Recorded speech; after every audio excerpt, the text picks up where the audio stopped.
कुछ आया तुम्हारे जहन में? नहीं आया भाई। पिछले 1 घंटे से सोच रहा हूँ लेकिन कुछ भी ढंग का नहीं आ रहा जहन में। भाई तुम तो कहते हो कि तुम इन कामों में बहुत महारत रखते हो, तो दिखाओ अपनी महारत। मैं तो पहले ही बहुत नर्वस हो रहा हूँ। वो तो ठीक है लेकिन मैंने कभी जिंदगी में किसी से इजहार तो नहीं किया ना। मैंने हमेशा फ्लर्ट किया, टाइम पास किया अब तक। कभी पहले इश्क मोहब्बत हुआ होता तो पता होता ना कि कैसे करना है। अब तो बस एक ही काम हो सकता है कि तुम्हें उसके पास जाना होगा और जाकर उसे सारी बात साफ साफ बताना होगी। साफ साफ कह दो। तो और क्या? किसी डिनर वगैरह पे ना ले जाऊं उसको मैं। भाई डिनर के चक्कर में तुम अपने मामले को और उलझा लोगे। उसके पास जाओ और जाकर साफ साफ कह दो बस। लेकिन ये अजीब नहीं लगेगा भला? देखो भाई, इसमें कोई भी अजीब बात नहीं है। एक बार इजहार हो गया तो कुछ भी अजीब नहीं रहेगा। यानी मैं मामले को सिंपल रखूं, समझ गया। हाँ बिल्कुल भाई, शादी तो तुम कर चुके हो, अब अपनी बीवी से इजहार मोहब्बत भी कर दो।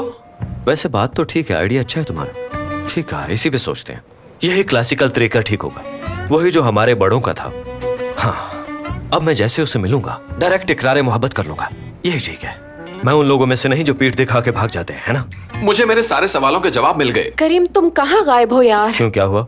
मैं तुम्हें कब से ढूंढ रही हूँ। हमारे फॉरेन क्लाइंट्स का मैसेज आया था, वो हमारे जवाब के इंतजार में है।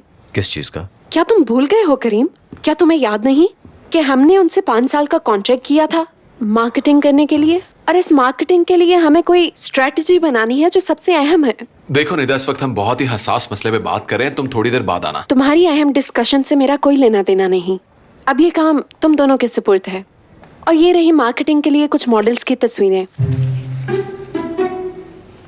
उफ, ऐसी लड़की मैंने आज तक नहीं देखी, लेकिन ये मैं कर रहा हूँ।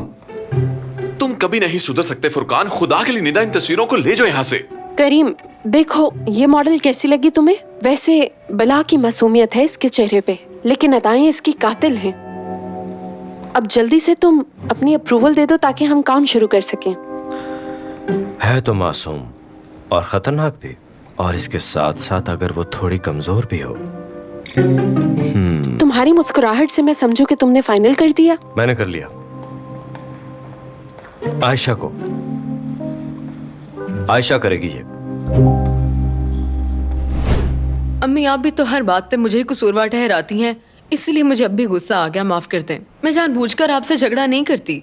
हम इंसान हैं और इंसान गलतियों का पुतला होता है। हाँ ठीक है नजमा, तुमने बिल्कुल ठीक कहा, ये सच है। तुम कभी कभी रजा के साथ भी ऐसे ही कर जाती हो जिसकी वजह से उससे गुस्सा आ जाता है। मैं भी तो बस यही कह रही थी। देखिए, अब मैं सुलह करना चाहती हूँ और अम्मी फिर से वही बातें करना शुरू हो गई हैं। नजमा, मैंने कहा ना, बहुत हो गया। क्या हम अदालत में खड़े हैं कि एक दूसरे पर इल्जाम लगाना जरूरी है? अब आपने देख लिया ना कि ये दोनों कैसी हैं। अब आप खुद ही बताइए कि इन दोनों के साथ मैं कैसे नॉर्मल रह सकता हूँ। हर रोज यही कुछ देखने को मिलता है मुझे।